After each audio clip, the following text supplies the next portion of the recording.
Lecture को बड़े concentration के साथ देखना। अगर वो पास आएंगे तो उसका एनर्जी कम होगा। स्ट्रॉन्ग बॉन्ड है तो दोनों के बीच में जो एनर्जी लगेगा वो भी ज़्यादा। वाले फोर्स को बोलते हैं आयोनिक बॉन्ड। जब आयंस के बीच में बॉन्ड फॉर्म होगा तो वो होता है आयोनिक बॉन्ड। बात खत्म। तब अनइक्वल शेयरिंग होगा तो किसी के पास ज़्यादा इलेक्ट्रॉन रहेगा और किसी के पास कम इलेक्ट्रॉन। जो बॉन्ड लिविस एसिड और लिविस बेस के बीच में बनेगा वो होता है कोऑर्डिनेट बॉन्ड। हेलो एवरीवन, तो स्वागत है आपका केमिकल बॉन्डिंग के लेक्चर नंबर फर्स्ट में। तो आज हम एक नया चैप्टर स्टार्ट करने जा रहे हैं जिसका नाम है केमिकल बॉन्डिंग।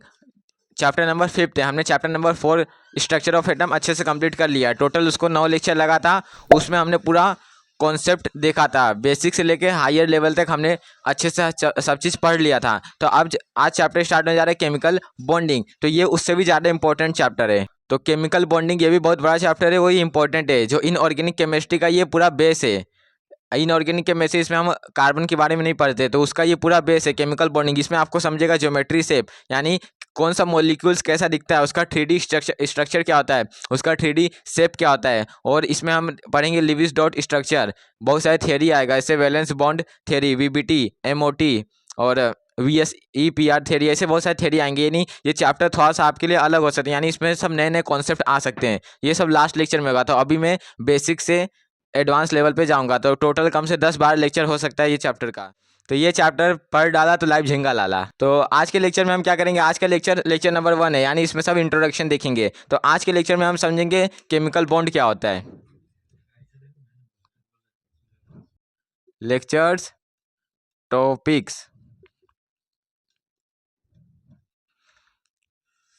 तो आज हम समझेंगे केमिकल बॉन्ड क्या होता है, केमिकल बॉन्ड, और क्यों बॉन्ड फॉर्म होता है वो भी देखेंगे।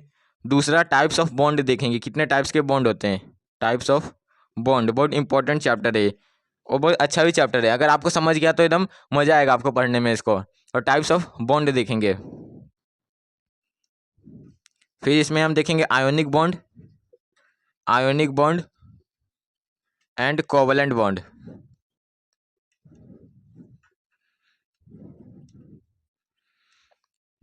आयनिक और कोवलेंट में हम डिफ्रेंशिएट करेंगे। ऐसे आपने आयनिक बॉन्ड भी पहले पढ़ाई होगा और कोवलेंट भी आपने पहले कहीं ना कहीं पढ़ाई होगा। तो आज एकदम अच्छे से इसको समझेंगे, आयनिक बॉन्ड और कोवलेंट बॉन्ड को। फिर इसके बाद लास्ट टॉपिक रहेगा वो रहेगा कोऑर्डिनेट बॉन्ड, कोऑर्डिनेट। अब ये आपने नहीं सुना होगा, मैंने भी नहीं सुना था, कोऑर्डिनेट बॉन्ड। तो लास्ट टॉपिक ये रहेगा कोऑर्डिनेट बॉन्ड। तो आज हम इंट्रोडक्शन है, लेक्चर नंबर फर्स्ट है इंट्रोडक्शन ऑफ चैप्टर।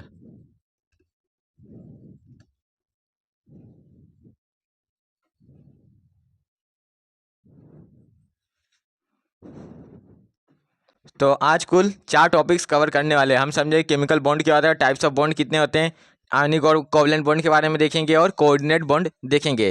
तो लेक्चर को बड़े कंसंट्रेशन के साथ देखना। अगर कोई टॉपिक आपको नहीं समझे तो प्लेबैक करके रिवाइंड करके टॉपिक को समझते चलना। तो चलिए स्टार्ट करते हैं आज का लेक्चर। तो मैंने अभी क्या बोला था, व्हाट इज़ केमिकल बॉन्ड। तो मैं यहाँ हेडिंग लिखता हूँ केमिकल बॉन्ड।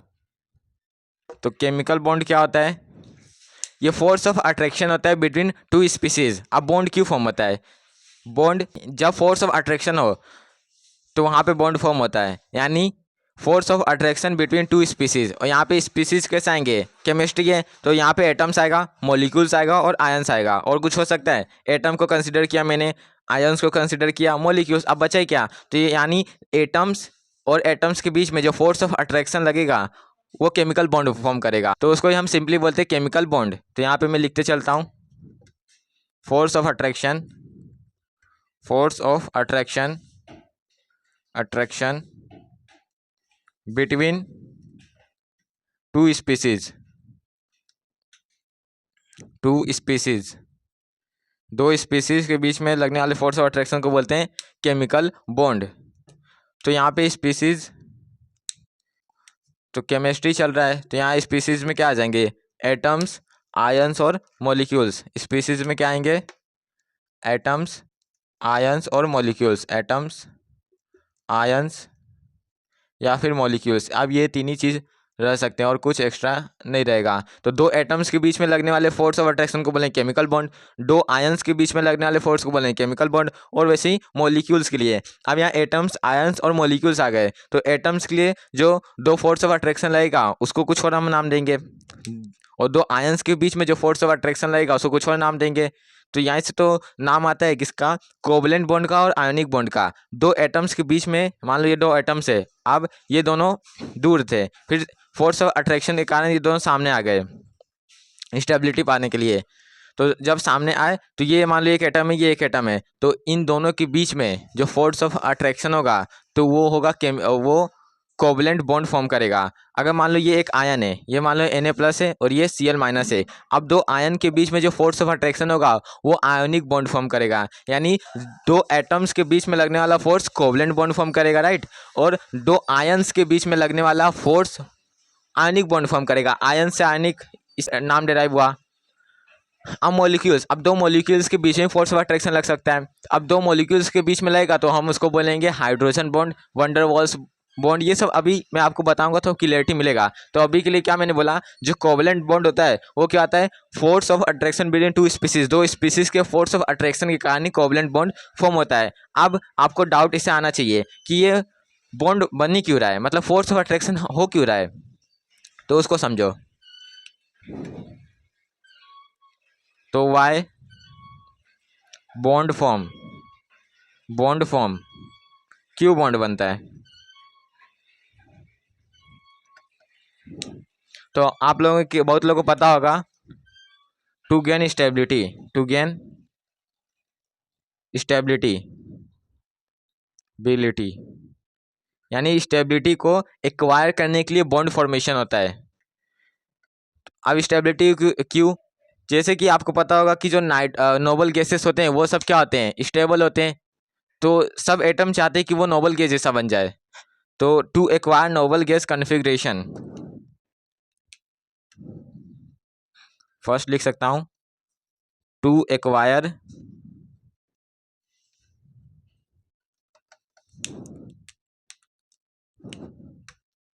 नोबल गैस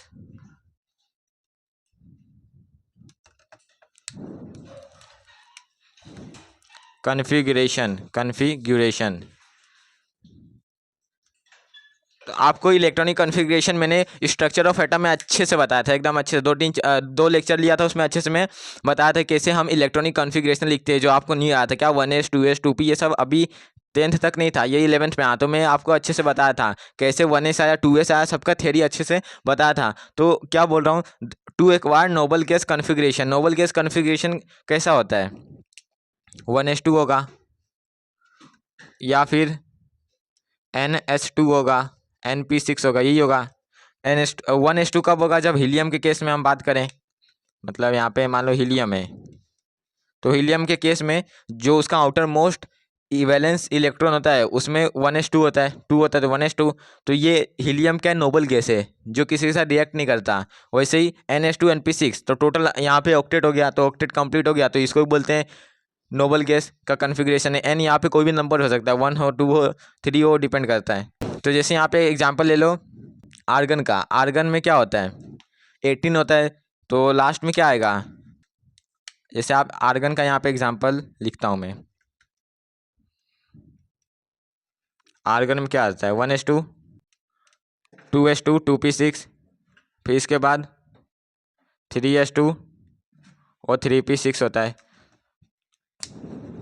तो यहाँ पे n क्या हो गया, 3 हो गया। तो इसी आर्गन में जो लास्ट का इलेक्ट्रॉन, जो वैलेंस इलेक्ट्रॉन होता है वो टोटल 8 आते हैं, इसलिए आर्गन स्टेबल होता है। तो सब एटम चाहते हैं कि वो नोबल गैस जैसा हो जाए। नोबल गैस क्यों, क्योंकि जो नोबल गैस है वो स्टेबल माने जाते हैं, माने क्या जाते हैं, वो नोबल गैस स्टेबल होते हैं, ऐसा देखा गया है। तो सब एटम जितने, जैसे मान लो Na है, Na क्या होता है 2,8,1 इलेक्ट्रॉनिक कॉन्फ़िगरेशन, तो 2,8,1, तो Na क्या सोचेगा, मतलब सोडियम क्या सोचेगा, 1 इलेक्ट्रॉन वो लॉस कर दे ताकि 2,8 हो जाए। जब 2,8 हो जाएगा तो उसका कन्फिग्रेशन कैसा हो जाएगा, नोबल गैस जैसा हो जाएगा। तो इसलिए बॉन्ड फॉर्मेशन होता है, to acquire noble gas configuration. अब एक और न्यू रीजन है, मतलब एक और रीजन है, वो थोड़ा सा एक और अच्छा रीजन है, tendency to acquire minimum, highlight करके लिखता हूँ, मिनिमम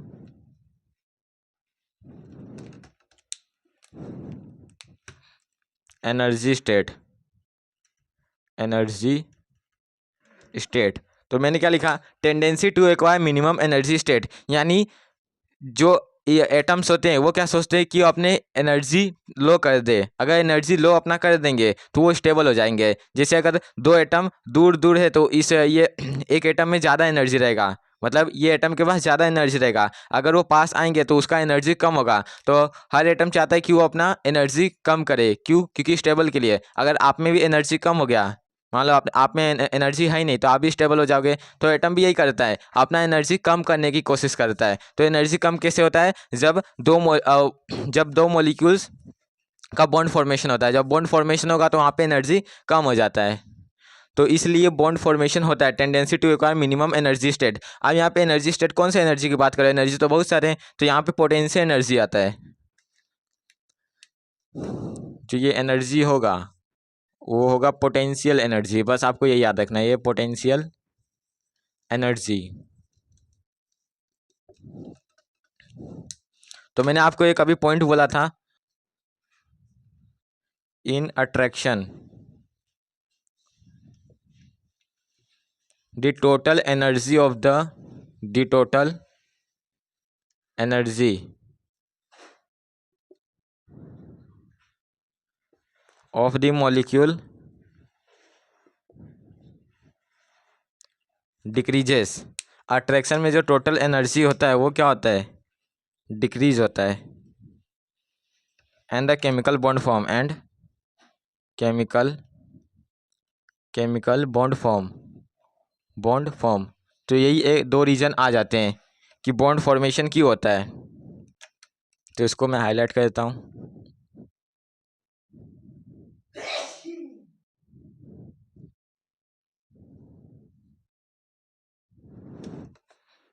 तो in attraction the total energy of the molecule decreases and the chemical bond form. जब अट्रैक्शन होगा दो एटम के बीच में तो वहाँ एनर्जी लो हो जाएगा। अगर एनर्जी लो है तो वहाँ स्टेबिलिटी ज़्यादा होगा। अगर दो एटम दूर दूर है तो वहाँ पर उन लोग का एनर्जी ज़्यादा होगा। तब एनर्जी ज़्यादा होगा तो वो सोचेंगे अपना एनर्जी कम कर दे।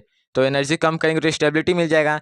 इसलिए स्टेबिलिटी पाने के लिए वो अपना एनर्जी कम करते हैं, इसलिए वो बॉन्ड फॉर्मेशन करते हैं। तो ये दूसरा रीज़न निकल के आता है। तो यहाँ पे एक रिलेशन बता देता हूँ, मतलब लिख बताया हूँ, इसे लिख देता हूँ।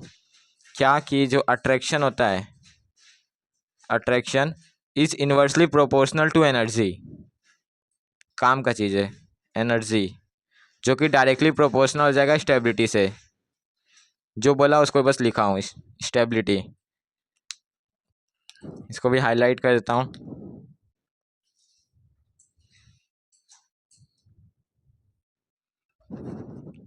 तो अट्रैक्शन जितना बढ़ेगा, अब इन्वर्सली प्रोपोर्शनल आपको पता ही होगा। इन्वर्सली प्रोपोर्शनल मतलब एक बढ़ेगा तो एक कम होगा। तो यहाँ पे जैसे अट्रैक्शन बढ़ेगा एनर्जी कम होगा, या फिर ऐसा समझो, जैसे एनर्जी कम होगा वैसे अट्रैक्शन बढ़ेगा। जब अट्रैक्शन बढ़ेगा तो स्टेबिलिटी मिलेगा। तो बस यही इस तरीके से एक शॉर्ट में मैंने लिखा है। तो ये सब क्या है? Chemical bond. क्या होता है chemical bond? Force of attraction between दो स्पीसीज के बीच में लगने वाले फोर्स को बोलते हैं केमिकल बॉन्ड। बॉन्ड फॉर्मेशन क्यों होता है? क्योंकि टू गेन स्टेबिलिटी पाने के लिए बॉन्ड फॉर्मेशन होता है। अब दो रीजन और अच्छे से आते हैं निकल के, क्या? To acquire noble gas configuration. हर एटम चाहता है कि वो नोबल गैस ऐसा बन जाए। क्यों? क्योंकि जो नोबल गैस होते हैं वो स्टेबल होते हैं या फिर स्टेबल माने जाते हैं। उन लोग का जो इलेक्ट्रॉनिक कन्फिग्रेशन होता है वैलेंस शेल का, वो 1s2 होता है हीलियम के केस में। फिर और सब में क्या होगा? ns2 np6 होता है। तो जो ये वैलेंस शेल का कन्फिग्रेशन है वो स्टेबल है, इसलिए सब एटम जितने भी नोबल गैस है वो सब क्या स्टेबल रहते हैं। फिर दूसरा रीजन क्या निकल के आ रहा है? Tendency to acquire minimum energy state. हर एटम चाहता है कि वो अपने मिनिमम एनर्जी स्टेट पे चल जाए। क्यों? क्योंकि जब मिनिमम एनर्जी स्टेट पे जाएगा तो वहाँ पे अट्रैक्शन बढ़ जाएगा, मतलब स्टेबिलिटी ज़्यादा मिल जाएगा। अगर आपका भी एनर्जी कम हो गया तो आप भी स्टेबल हो जाओगे। तो इसलिए हर एटम भी ऐसा ऐसा ही सोचता है। उसके बाद मैंने लास्ट में क्या लिखा? In attraction the total energy of the molecule decreases and the chemical bond form. फिर ये रिलेशन बताया, attraction is inversely proportional to energy which is directly proportional to stability. जितना ज़्यादा अट्रैक्शन होगा उतना ही एनर्जी कम होगा, जितना एनर्जी कम होगा उतना ही स्टेबिलिटी ज़्यादा होगा। तो ये आपको अच्छे समझा होगा, तो अभी मैं इसको रफ कर रहा हूँ। अब देखते हैं कितने टाइप्स के बॉन्ड होते हैं, यानी टाइप्स ऑफ बॉन्ड। तो आप देखते हैं types of bond, types of bonds.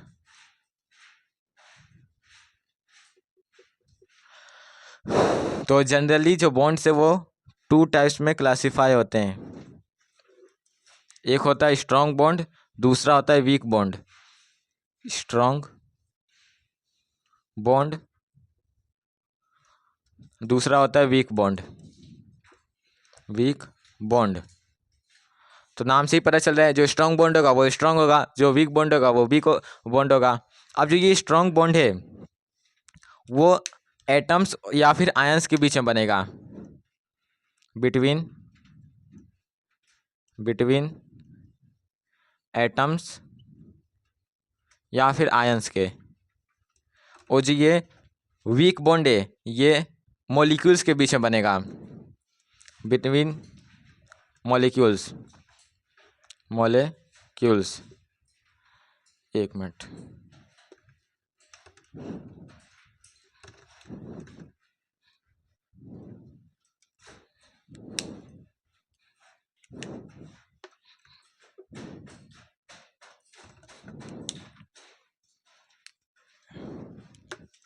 जो ये वीक बॉन्ड है वो मॉलिक्यूल्स के बीच में बनेगा, बिटवीन मॉलिक्यूल्स। ये मॉलिक्यूल्स के बीच में बनेगा वीक बॉन्ड। अब स्ट्रॉन्ग बॉन्ड और ये वीक बॉन्ड में अपना बॉन्ड क्लासीफाई। अब जो ये स्ट्रॉन्ग बॉन्ड है वो 4 टाइप्स में और क्लासीफाई, और जो वीक बॉन्ड है वो 2 टाइप्स में और क्लासीफाई। स्ट्रॉन्ग बॉन्ड 4 टाइप्स में क्लासीफाई। फर्स्ट है आयनिक बॉन्ड, दूसरा है कोवलेंट बॉन्ड, तीसरा है मेटेलिक बॉन्ड, एंड देन चौथा जो मैं आपको लिखवाया था कोऑर्डिनेट बॉन्ड, ये नया आपके लिए कोऑर्डिनेट बॉन्ड। और यहाँ पे वीक बॉन्ड में भी 2 टाइप्स में क्लासीफाई है। फर्स्ट है हाइड्रोजन बॉन्ड, दूसरा है वंडरवॉल्स बॉन्ड। तो स्ट्रॉन्ग बॉन्ड में 4 टाइप्स के क्लासिफिकेशन है।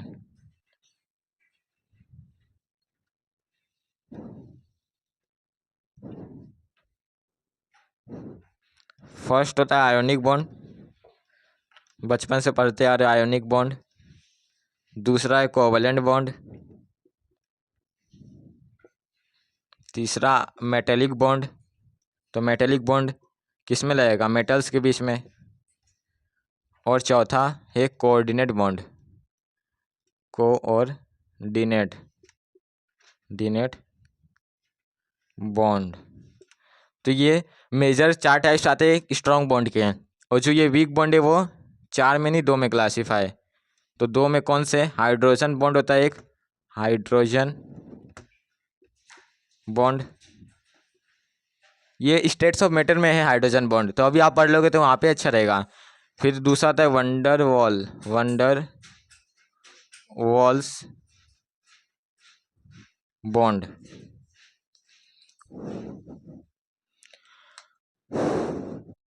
तो बॉन्ड था types of bond, strong bond और वीक बॉन्ड में क्लासिफाई। स्ट्रॉन्ग बॉन्ड 4 टाइप्स में, आयोनिक, कोवलेंट, मेटेलिक और coordinate. Weak bond hydrogen bond और वंडरवॉल्स बॉन्ड। अब जो ये स्ट्रॉन्ग बॉन्ड होता है वो बिटवीन एटम्स और आयंस के बीच में लग रहा है, तो ये एटम्स और आयंस के बीच में लगेगा तो वो बहुत स्ट्रॉन्ग रहेगा, तो इसलिए ये स्ट्रॉन्ग बॉन्ड है। फिर जो ये स्ट्रॉन्ग बॉन्ड होता है उसको हम बोलते हैं प्राइमरी बॉन्ड। यहाँ पे लिखते चलता हूँ, जो ये स्ट्रॉन्ग बॉन्ड होता है, strong bond,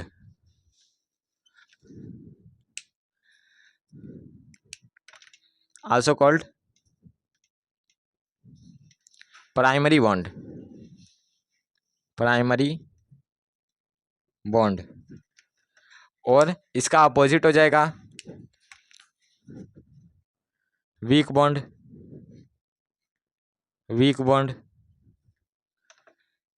also called secondary bond, I hope आपको दिख रहा होगा, आल्सो कॉल्ड सेकेंडरी बॉन्ड। एक को बोलते हैं प्राइमरी बॉन्ड और एक को बोलते हैं secondary bond. Primary bond strong bond, secondary bond weak bond. तब ये अब देखो ये स्ट्रॉन्ग बॉन्ड है। अब मान लो 2 एटम है, उन दोनों के बीच में स्ट्रॉन्ग बॉन्ड बना है, तो अब स्ट्रॉन्ग बॉन्ड बना है तो उसका बॉन्ड एनर्जी भी ज़्यादा होगा। मतलब दो स्ट्रॉन्ग बॉन्ड है तो दोनों के बीच में जो एनर्जी लगेगा वो भी ज़्यादा होगा। तो नाम क्या है, स्ट्रॉन्ग बॉन्ड। तो इसका भी बॉन्ड एनर्जी वो भी क्या होगा, स्ट्रॉन्ग होगा। स्ट्रॉन्ग होगा मतलब बॉन्ड एनर्जी इज हाई। तो जो ये स्ट्रॉन्ग बॉन्ड होता है उसका बॉन्ड एनर्जी हाई होता है। यहाँ पे लिखता हूँ, नीचे जगह नहीं है। बॉन्ड एनर्जी हाई जी हाई रहता है।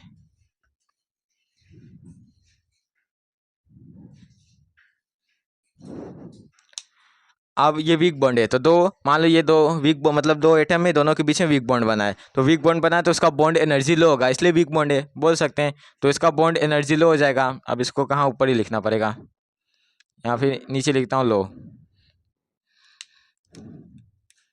तो यहाँ बॉन्ड एनर्जी का बात चल रहा है तो ये बॉन्ड एनर्जी का रहेगा लो, समझ सकते हो।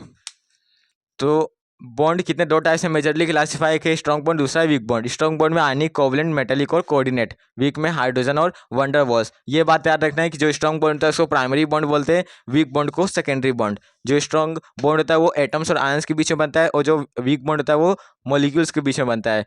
अगर ये स्ट्रॉन्ग है तो इसका बॉन्ड एनर्जी ज़्यादा होगा, वीक है तो इसका बॉन्ड एनर्जी कम रहेगा, इसलिए वो वीक है।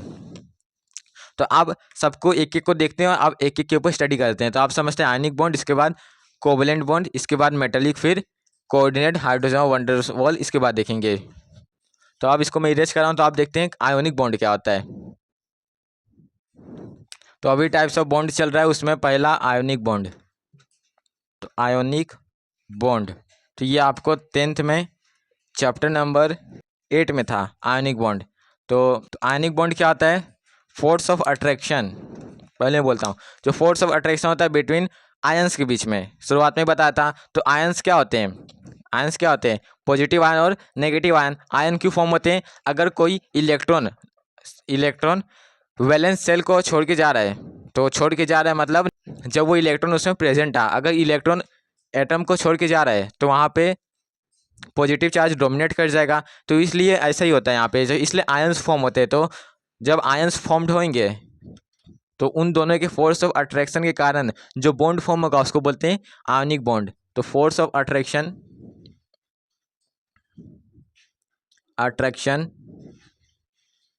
बिटवीन आयंस, या फिर और अच्छे से लिखना चाहो तो बोलो पॉजिटिव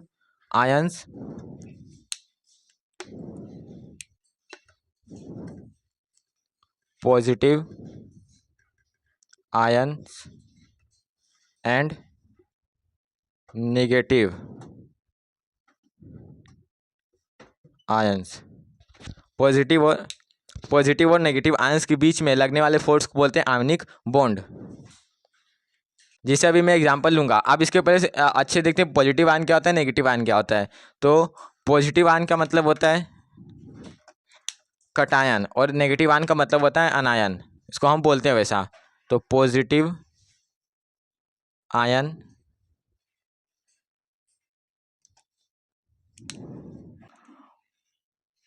क्या बोलते हैं हम, कटायन। कटायन मतलब क्या होता है, पॉजिटिव आयन कटायन, इसको हम बोलते हैं कटायन। तो ये कटायन कैसे फॉर्म होता है, formed by loss of electron. अभी तो बताया था लॉस ऑफ इलेक्ट्रॉन, अगर कोई इलेक्ट्रॉन अगर एटम को छोड़ के जाता हूँ पॉजिटिव चार्ज डोमिनेट कर जाएगा, तो formed by loss of electron. तो आप लोगों को, बहुत लोगों को पता होगा, जो मेटल्स होते हैं वो फॉर्म्ड करते हैं cation. Metals formed cation. Example लो, जैसे कि सोडियम क्या है, मेटल है, नॉन मेटल नहीं है, सोडियम मेटल है। अब मेटल और नॉन मेटल कैसे पहचानोगे, अब ऐसे समझो, जो मेटल होता है उसका जो वैलेंस सेल में जो इलेक्ट्रॉन्स रहेंगे 1 रहेंगे, 2 रहेंगे या फिर 3, और जो नॉन मेटल्स रहेंगे उसमें 4 नहीं रहेंगे, 5, 6 और 7, इतने वैलेंस सेल के इलेक्ट्रॉन्स रहेंगे। तो उससे आप मेटल्स और नॉन मेटल्स जनरली निकाल सकते हो। जनरली मतलब कभी कभी, मैक्सिमम टाइम पे हो सकता है। तो जो Na होता है वो मेटल होता है, राइट। तो मेटल है तो इसका इलेक्ट्रॉनिक कन्फिग्रेशन क्या होगा, 1s2। अभी आपको आना चाहिए अच्छे से, 1s2, 2s2, 2p6, फिर 3s1। तो अब ये कटायन फॉर्म नहीं हुआ है, कब फॉर्म होगा, जब ये अपना एक इलेक्ट्रॉन छोड़ के जाएगा। अब ये एक इलेक्ट्रॉन छोड़ेगा क्यों, स्टेबिलिटी पाने के लिए। ये जो आपको कन्फिग्रेशन दिख रहा है, ऐसा वैसा कन्फिग्रेशन नहीं है, ये नोबल गैस का कॉन्फ़िगरेशन है, तो यहाँ का जो एक इलेक्ट्रॉन है वो छोड़ के चले जाएगा, यानी एटम बोलेगा एक इलेक्ट्रॉन निकल जा, तो ये निकल जाएगा। तो यहाँ पे 3s 0 बचा, मतलब कुछ नहीं बचा। तो ऐसा हुआ, तो यहाँ पे क्या हुआ, एक इलेक्ट्रॉन चले गया तो ये बन क्या गया, Na positive, positive charge dominate कर गया, क्योंकि एक नेगेटिव निकल गया था, जो नेगेटिव निकला था वही तो बैलेंस करके रखा था, तो वो चले गया तो पॉजिटिव चार्ज डोमिनेट कर जाएगा। अब वैसे ही नेगेटिव आयन को क्या बोलते हैं, अनायन, नेगेटिव आयंस। तो डिफरेंशिएट कर देता हूँ यहाँ से भी एक, तो नेगेटिव आयन को क्या बोलते हैं, अनायन, नेगेटिव आयन अनायन। अनायन क्या होता है, नेगेटिव। तो ये कैसे फॉर्म्ड होता है, formed by gain of electron, formed by gain of electron. जब इलेक्ट्रॉन कोई एटम गेन करेगा तब वो फॉर्म्ड होगा। तो जो नॉन मेटल्स होते हैं, वो अनायंस फॉर्म करते हैं, फॉर्म्ड अनायन। अब एग्जांपल इसका भी ले लो, अब Na लिए तो Cl ले लो। क्लोरीन क्या होता है, नॉन मेटल होता है। तो अभी मैं आपको बताया ये नॉन मेटल क्यों, क्योंकि इसके वैलेंस इलेक्ट्रॉन में लास्ट में 7 है। तो ये रीजन नहीं होता, लेकिन आप इसे पता कर सकते हो कि लास्ट में अगर 7 तो ये नॉन मेटल ही होगा। तो क्लोरीन नॉन मेटल है, तो नॉन मेटल तो इसका इलेक्ट्रॉनिक कॉन्फ़िगरेशन क्या हो जाएगा, 1s2 2s2 2p6 3s2 3p कितना होगा, 5 होगा, 10 और 7 17। तो ये क्लोरीन क्या करेगा, यहाँ पे देखो, अब ये 7 इलेक्ट्रॉन निकालना मुश्किल है, 7 इलेक्ट्रॉन निकालना मुश्किल है, आसान क्या है, एक इलेक्ट्रॉन गेन करना, ये सब आपको तो पता ही होगा। तो यहाँ पे जो ये क्लोरीन है, जो ये Na अपना एक लॉस किया था, तो क्लोरीन गेन कर लेगा, तो ये हो जाएगा Np6 हो जाएगा। तो इसका भी जो कॉन्फ़िगरेशन है वो क्या हो गया, नोबल गैस जैसा हो गया, NH2 Np6, राइट। यहाँ 3p6 होगा ना, तो ये नोबल गैस कॉन्फ़िगरेशन हो गया। तो पॉजिटिव आयन और नेगेटिव आयन में ये डिफरेंस होता है। तो जो आयनिक बॉन्ड होता है वो पॉजिटिव और नेगेटिव आयंस के फोर्स ऑफ अट्रैक्शन से बनता है। तो अभी हम इसका एग्जांपल ले रहे हैं, तो अभी Na और Cl का एग्जांपल लेते हैं आयनिक बॉन्ड को समझने के लिए। तो Na क्या होता है, मेटल, तो इसका इलेक्ट्रॉनिक कॉन्फ़िगरेशन वह भी तो मैं लिखा हूँ यहाँ, 1s2 2s2 2p6 3s1 होता है। अब ये Na क्या करेगा, अपना एक इलेक्ट्रॉन लॉस कर देगा, तो माइनस इलेक्ट्रॉन करेगा, तो इसके पास बचेगा क्या, तो यहाँ पे अभी Na, तो 1s2 इसका इलेक्ट्रॉनिक कॉन्फ़िगरेशन हो जाएगा 1s2 2s2 2p6, एक इलेक्ट्रॉन लॉस कर दिया, तो 2p6 है, यहाँ पे 0 बचा तो इसको ऑर्बिटल को हटा दो, तो 6 हो गया, तो एक इलेक्ट्रॉन चले गया तो पॉजिटिव चार्ज आ जाएगा, तो ये हो जाएगा Na पॉजिटिव, ये हो गया Na पॉजिटिव। तो जो इसका ये आपको दिख रहा है इलेक्ट्रॉनिक कॉन्फ़िगरेशन, वो इनर्ट गैस कॉन्फ़िगरेशन से सेम खा रहा है, तो इसका कॉन्फ़िगरेशन इनर्ट गैस कॉन्फ़िगरेशन जैसा हो गया, इनर्ट गैस कॉन्फ़िगरेशन, राइट। फिर Cl का एग्जांपल लो, Cl होता है non metal, electronic configuration 1s2 2s2 2p6 3s2, यहाँ पे देख सकते हो 3s2 3p5 होता है। तो ये भी क्या करेगा, अपना एक इलेक्ट्रॉन लॉस नहीं करेगा, गेन करेगा, प्लस इलेक्ट्रॉन करेगा। क्यों ऐसा कर रहा है, तभी तो उसका नोबल गैस कॉन्फ़िगरेशन एक्वायर हो पाएगा। तो यहाँ पे Cl हो जाएगा 1s2 2s2 2p6 3s2 3p6 हो जाएगा। एक इलेक्ट्रॉन ले लिया तो इस पर एक नेगेटिव चार्ज आ जाएगा। अगर कोई एटम इलेक्ट्रॉन ले रहा है तो उसके ऊपर नेगेटिव चार्ज बढ़ेगा, कॉमन सेंस से भी समझता है।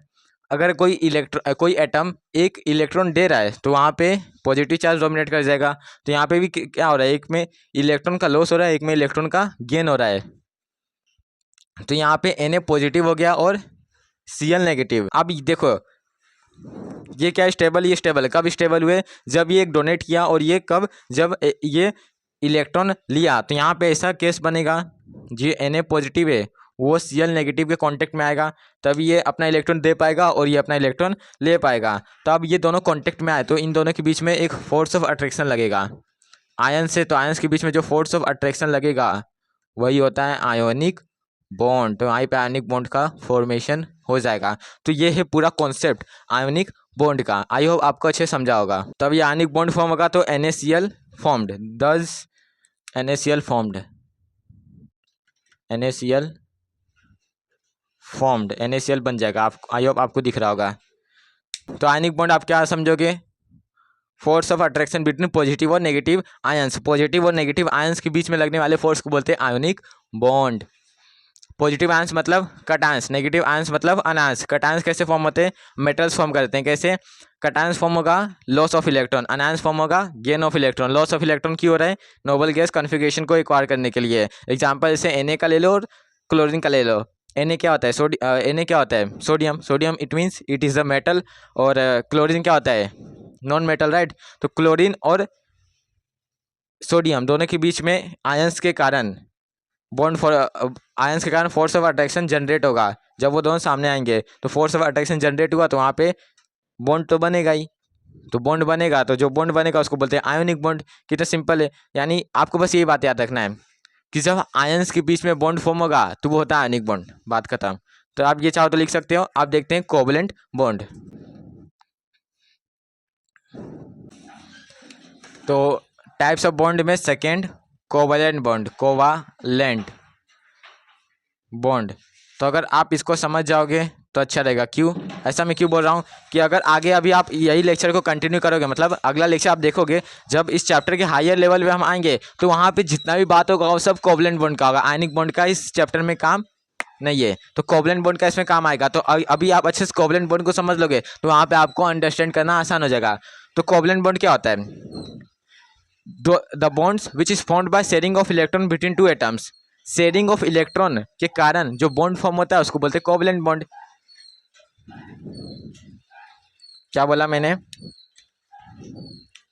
The bond which is formed by the bond which is formed by sharing of electrons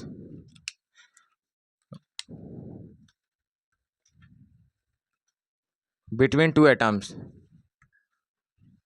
तो एटम्स के बीच में अगर sharing of electron takes place हो रहा है तो वहाँ पे जो फोर्स ऑफ अट्रैक्शन के कारण जो बॉन्ड बनेगा वो होता है कोवलेंट बॉन्ड। अब इसका एग्जांपल मैं ही देता हूँ, लेकिन इसके पहले मैं आपको ये बताता हूँ जो ये कोवलेंट बॉन्ड है वो जनरली नॉन मेटल्स फॉर्म करते हैं। तो नॉन मेटल्स क्या होता है?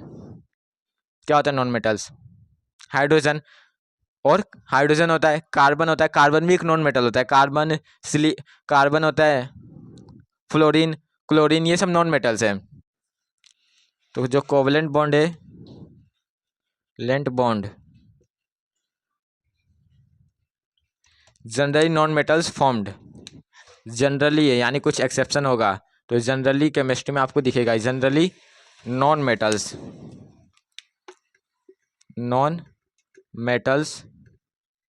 Metals formed. तो आपको भी यहाँ पे नजर आ रहा होगा नॉन मेटल्स में लिखा है। तो अब अगर आप पूछोगे, आपके पास डाउट आना चाहिए क्या कि आयनिक बॉन्ड कैसे फॉर्म होगा, मतलब आयनिक बॉन्ड किसके किसके बीच में फॉर्म होगा। तो आपको खुद ही अगर आप देखोगे ध्यान से कि मैं एग्जांपल क्या लिया था, Na का लिया था और Cl का लिया था। Na क्या था? मेटल। Cl क्या था? Non metal. तब मैक्सिमम मतलब जनरली जब मेटल और नॉन मेटल के बीच में बॉन्ड बने तो वो होता है आयनिक बॉन्ड। जनरली जब नॉन मेटल्स के बीच में बॉन्ड बने वो होता है कोवलेंट बॉन्ड। यहाँ पे ऐसा भी केस हो सकता है कि यहाँ पे भी मेटल और नॉन मेटल का इन्वॉल्वमेंट हो सकता है, इसलिए मैंने जनरली लिखा है। तो यहाँ पे जो कोवलेंट बॉन्ड है इसको तीन तरीके से हम अंडरस्टैंड कर सकते हैं। एक होता है सिंगल बॉन्ड, डबल बॉन्ड और ट्रिपल बॉन्ड। यहाँ पे मैं 3 कॉलम बना देता हूँ, सिंगल, डबल और ट्रिपल बॉन्ड। इसका एग्जांपल दूंगा इसलिए, सिंगल बॉन्ड और डबल बॉन्ड, फिर इसके बाद ट्रिपल बॉन्ड।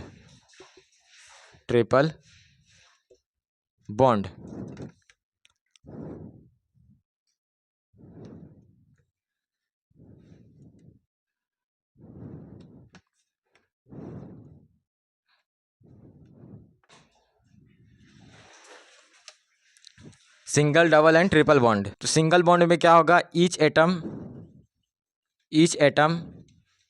Shares 1 electron. तो टोटल इलेक्ट्रॉन्स कितने हो जाएंगे? टोटल इलेक्ट्रॉन्स हो जाएंगे 2 हो जाएंगे, क्योंकि यहाँ पे 2 एटम तो चाहिए मिनिमम, बॉन्ड बनाने के लिए 2 एटम तो लगेगा ही। तो सिंगल बॉन्ड कैसा होगा, तो यहाँ पे हम कंसिडर करेंगे फ्लोरीन को। फ्लोरीन नॉन मेटल्स है, तो 2 फ्लोरीन का एटम लेंगे यानी F2 लेंगे। तो फ्लोरीन का आप स्ट्रक्चर कैसा होता है, फ्लोरीन क्या होता है, एटॉमिक नंबर 9 होता है, तो 2,7। तो जो बॉन्ड फॉर्मेशन होगा वो वैलेंस सेल के इलेक्ट्रॉन के कारण होगा, क्योंकि जो 2,7 है, इसे क्या लिखा है 2,7 है, तो इसका कोई काम नहीं, काम तो इसका आएगा, क्योंकि यही बॉन्ड इसको रिक्वायरमेंट है ना, इसको रिक्वायरमेंट है इलेक्ट्रॉन की, तो ये वाला अपने को काम है।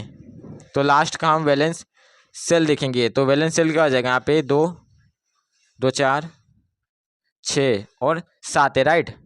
तो ये काम करो, इसको यहाँ पे बनाओ, क्योंकि यहाँ शेयरिंग हो रहा है ना, तो यहाँ पे ठीक है। अब एक और फ्लोरीन का एटम लो, F2 ले रहे हैं, तो यहाँ पे 2, 4, 6 हो गया और 7। आप बोलोगे कि इसका एटॉमिक नंबर ना होता है तो आप 7 क्यों बनाओ, क्योंकि यहाँ पे मैं वैलेंस सेल के इलेक्ट्रॉन देख रहा हूँ, वैलेंस सेल में 7 ही रहेंगे ना, इसलिए ये कन्फ्यूजन नहीं होना चाहिए।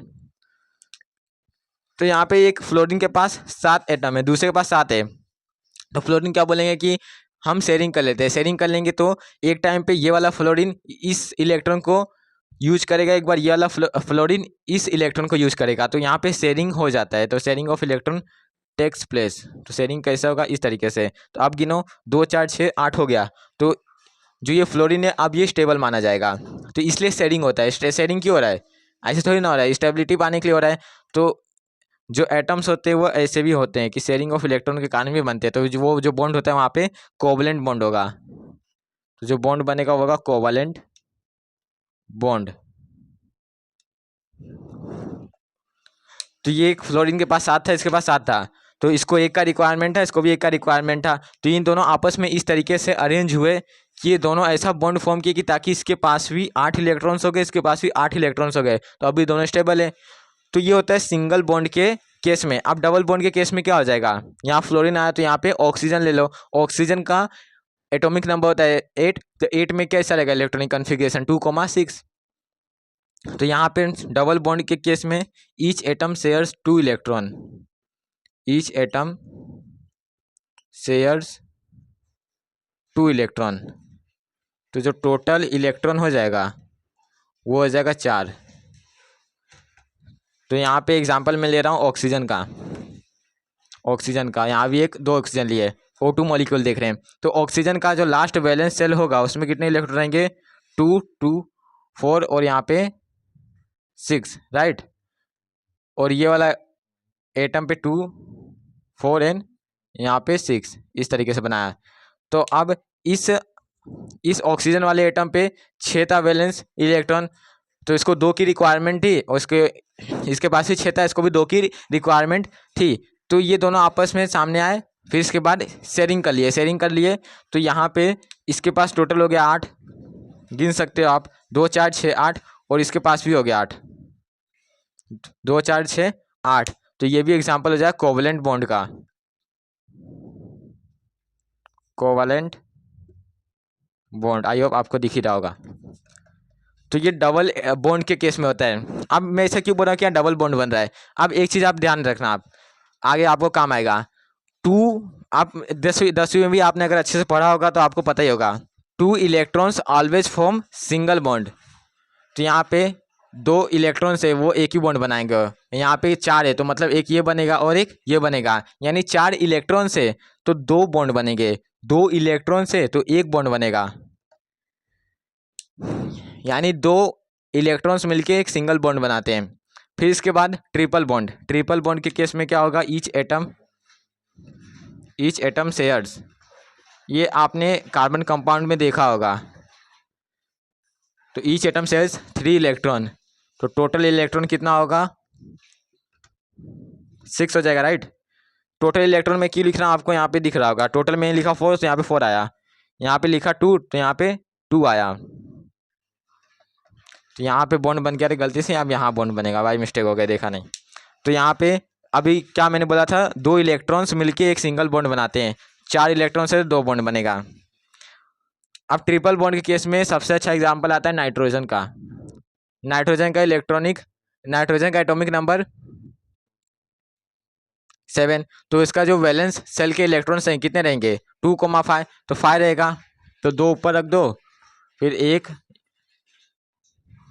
तो यहाँ बनाते 1 2 और 3, 5 हो गए। दूसरा नाइट्रोजन ले लो, 2 ऊपर, फिर 1 2 3, राइट। तो ये स्ट्रक्चर सही है, सही है। अब यहाँ पे देखो, जो नाइट्रोजन था 5 इसके वैलेंस इलेक्ट्रॉन थे, इसको 8 का रिक्वायरमेंट है, मतलब 8 का नहीं रिक्वायरमेंट, 3 का रिक्वायरमेंट है, ताकि 8 कंप्लीट हो जाए। 8 अगर कंप्लीट होगा तो नोबल गैस ऐसा बन जाएगा, तो उसको 3 का रिक्वायरमेंट है। तो वो दूसरे नाइट्रोजन के एटम को बोलेगा मेरे को 3 इलेक्ट्रॉन दे दो, तो फिर वो दूसरा बोलेगा कि मेरे को ही दो, तो इन दोनों आपस में क्या करेंगे, शेयरिंग कर लेंगे। तो एक टाइम ये यूज करेगा, एक टाइम वो यूज करेगा। तो यहाँ पे बॉन्ड कैसा बनेगा, शेयरिंग इस तरीके से होगा। तो यहाँ 6 इलेक्ट्रॉन है, 3 बॉन्ड बनेगा, 1 2 और 3। तो nitrogen always formed 3 bond, oxygen always form 2 bond, fluorine always formed 1 bond. तो ये है पूरा कोवलेंट बॉन्ड का केस। ये अब आपको ये पता होगा कि जो ये कोवलेंट बॉन्ड होता है वो ज़्यादा स्ट्रॉन्ग नहीं होता। ये तो स्ट्रॉन्ग के केस में मैंने क्लासीफाई किया, मतलब मैंने इसे क्लासिफिकेशन हुआ है। तो आयनिक बॉन्ड भी क्लासिफिकेशन हुआ है स्ट्रॉन्ग बॉन्ड में। तो अगर आपसे कोई पूछ ले कि कंपैरिजन बिटवीन आयनिक बॉन्ड और कोवलेंट बॉन्ड और आयनिक बॉन्ड में कौन सबसे ज़्यादा स्ट्रॉन्ग रहता है, तो पता ही होगा जो आयनिक बॉन्ड होता है वो ज़्यादा स्ट्रॉन्ग होता है, क्योंकि 2 आयंस के बीच में लगता है। 2 आयंस के बीच में लगता है तो उसका जो फोर्स ऑफ अट्रैक्शन है वो ज़्यादा होता है comparing to sharing of electrons. अगर शेयर हो रहे तो उतना फोर्स ऑफ अट्रैक्शन नहीं लगेगा, आपको फीलिंग से भी समझता ही होगा। तो ये है कोवलेंट बॉन्ड। अब इसके बाद मेटेलिक बॉन्ड बचा, और क्या बचा, कोऑर्डिनेट बॉन्ड। फिर लेक्चर खत्म हो जाएगा अपना। अब इसको मैं रफ कर रहा हूँ। तो ये हो गया पूरा कोवलेंट बॉन्ड के बारे में। तो अभी मेटेलिक बॉन्ड को अभी देखेंगे।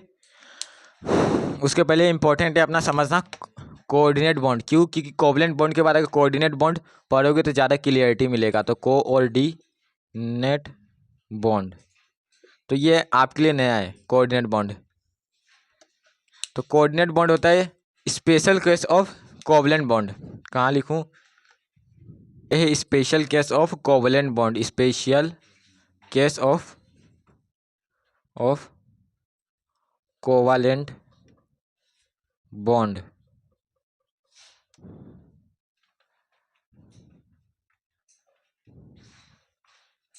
ये स्पेशल केस है किसका? कोवलेंट बॉन्ड का। तो इसमें क्या होता है, अनइक्वल शेयरिंग ऑफ इलेक्ट्रॉन्स होता है, अनइक्वल शेयरिंग ऑफ इलेक्ट्रॉन्स होता है। अब शेयरिंग ऑफ इलेक्ट्रॉन्स हो गया, तो यानी कोवलेंट बॉन्ड की बात करेंगे तो अच्छा रहेगा, ऑफ इलेक्ट्रॉन्स। किस क्या होता है, unequal sharing of electrons. Covalent bond में क्या था, इक्वल शेयरिंग ऑफ इलेक्ट्रॉन्स होता है। तो अब मान लो अनइक्वल हो गया तो क्या होगा, तो यही आ जाता है कोऑर्डिनेट बॉन्ड। तो कोऑर्डिनेट बॉन्ड में क्या होता है, अनइक्वल शेयरिंग ऑफ इलेक्ट्रॉन्स होता है। अब देखो यहाँ पे अनइक्वल शेयरिंग होगा, तब अनइक्वल शेयरिंग होगा तो किसी के पास ज़्यादा इलेक्ट्रॉन रहेगा और किसी के पास कम इलेक्ट्रॉन होगा। तो किसी के पास ज़्यादा होगा तो उसको क्या बोलेंगे, किसी के पास कम रहेगा तो उसको क्या बोलेंगे। तो यहाँ पे 2 आते हैं electron rich species, electron rich species और इलेक्ट्रॉन डेफिशिएंट। डेफिशिएंट का मतलब होता है कम, तो electron deficient species. Electron rich species आएंगे और इलेक्ट्रॉन डेफिशिएंट स्पीसीज।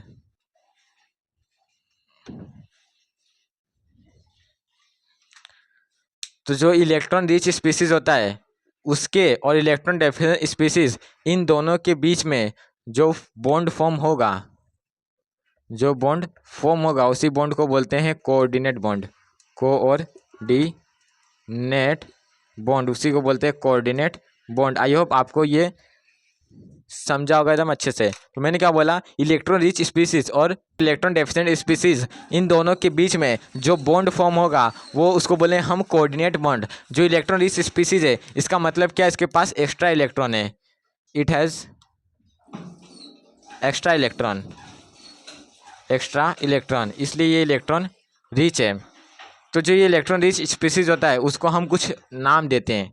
तो यहाँ पे 2 नाम आता है, एक होता है लेविस एसिड और एक होता है लेविस बेस। तो जो इलेक्ट्रॉन रिच स्पीसीज होता है उसको हम बोलते हैं लेविस बेस। ये बस नाम है, बस आपको नाम पता होना चाहिए। तो लेविस बेस बोलते हैं, इसको बोलते हैं लेविस एसिड। अब ये सब आपको नया लग रहा होगा, तो ये नया है ही वैसे तो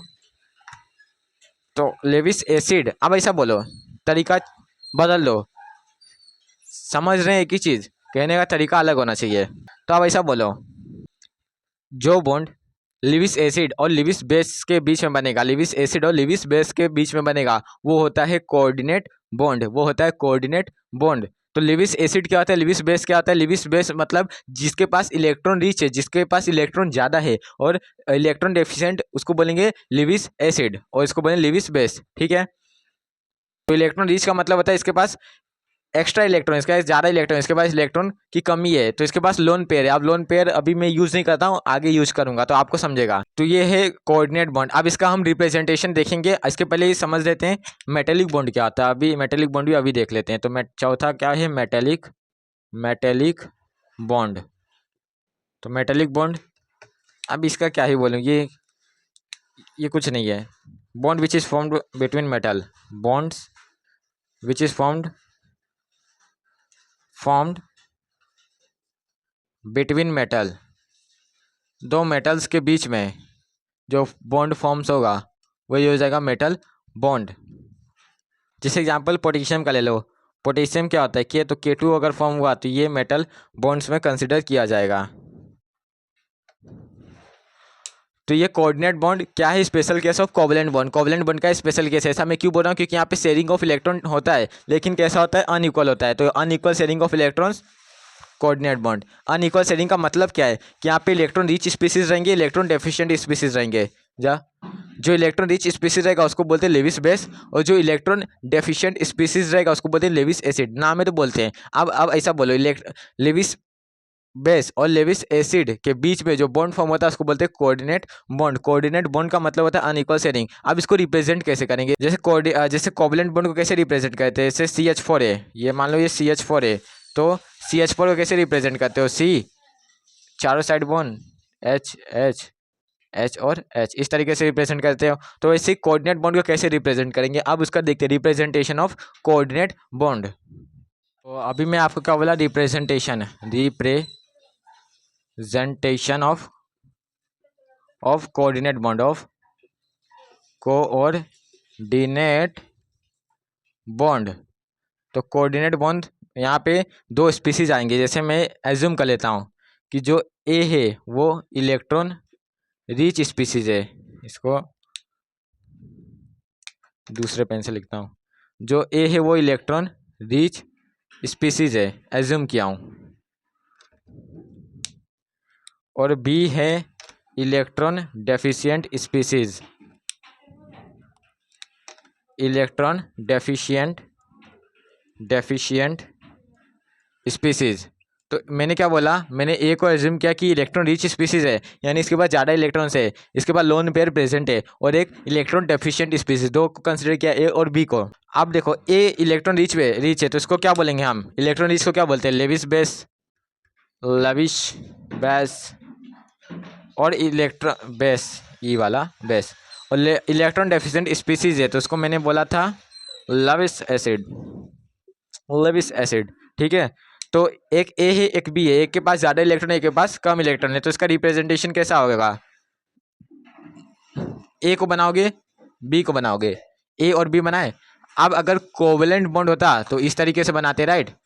तब ये कोवलेंट बॉन्ड नहीं है, तो इसमें हम क्या करेंगे, लाइन तो खींचेंगे, आपने सही कहा, लाइन तो खींचेंगे, लेकिन आप ये देखें किसके पास इलेक्ट्रॉन कम है, किसके पास इलेक्ट्रॉन ज़्यादा है। ए के पास इलेक्ट्रॉन ज़्यादा है, बी के पास इलेक्ट्रॉन कम है, तो इसके पास इलेक्ट्रॉन ज़्यादा है, तो इसके पास यहाँ पे दिखाते हैं, इसके पास इलेक्ट्रॉन यहाँ पे ज़्यादा है, तो ज़्यादा है तो दिखा देते हैं, ठीक है। इसके पास इलेक्ट्रॉन ज़्यादा है, इसके पास इलेक्ट्रॉन कम है, तो हम ऐसा दिखाते, एरो दिखाते, ज़्यादा से कम, ज़्यादा इलेक्ट्रॉन से कम इलेक्ट्रॉन, यानी इसके पास ज़्यादा इलेक्ट्रॉन था, ये बी को देगा तभी तो बॉन्ड फॉर्म होगा, तो ये इसको दिया, तो ए के पास ज़्यादा इलेक्ट्रॉन है, बी के पास कम था, तो जहाँ ज़्यादा होगा वहाँ से इलेक्ट्रॉन बी के यहाँ जा रहा है, ए से बी के यहाँ जा रहा है, तो यही हो जाता है रिप्रेजेंटेशन कोऑर्डिनेट बॉन्ड का, कोऑर्डिनेट बॉन्ड। तो कोऑर्डिनेट बॉन्ड का रिप्रेजेंटेशन, राइट। आप बोलो कि आपने कोऑर्डिनेट बॉन्ड तो बताया लेकिन आपने एग्जांपल नहीं दिया, तो एग्जांपल भी ले लो। एग्जांपल ले लो NH4 पॉजिटिव का, NH4 पॉजिटिव का, तो यहाँ पे आपको ऐसे आराम से दिखेगा। तो NH4 पॉजिटिव है। अब ये फॉर्म कैसे हुआ होगा? ये फॉर्म हुआ होगा NH3 से प्लस H पॉजिटिव से। मतलब ये कैसे फॉर्म हुआ होगा? NH4 पॉजिटिव कैसे फॉर्म हुआ होगा? NH3 होगा। NH3 मतलब अमोनिया, राइट। तो NH3 के साथ अगर कोई इलेक्ट्रॉन ऐड हो रहा है, अब यहाँ H पॉजिटिव है। H पॉजिटिव इसका मतलब क्या है? इसका जो ऑर्बिटल है वो वैकेंट है। जैसे 1s1 होता है, मतलब हाइड्रोजन केस में इलेक्ट्रॉनिक कॉन्फ़िगरेशन क्या होता है? 1s1। तो यहाँ पे H पॉजिटिव है, तो वो जो 1 इलेक्ट्रॉन प्रेजेंट है एटम में वो भी निकल चुके हैं, तो ये हो गया H पॉजिटिव। तो इसके पास कोई इलेक्ट्रॉन नहीं है, तो ये हो जाएगा इलेक्ट्रॉन डेफिशिएंट है। तो ये हो जाएगा लेविस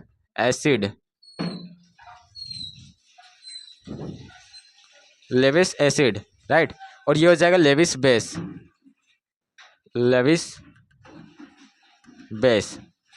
तो अब इन दोनों के बीच में जो बॉन्ड फॉर्म होगा ये हो जाएगा कोऑर्डिनेट बॉन्ड। तो ये इतना अच्छा सा एग्जांपल है, आप भी याद रखना, कोऑर्डिनेट बॉन्ड।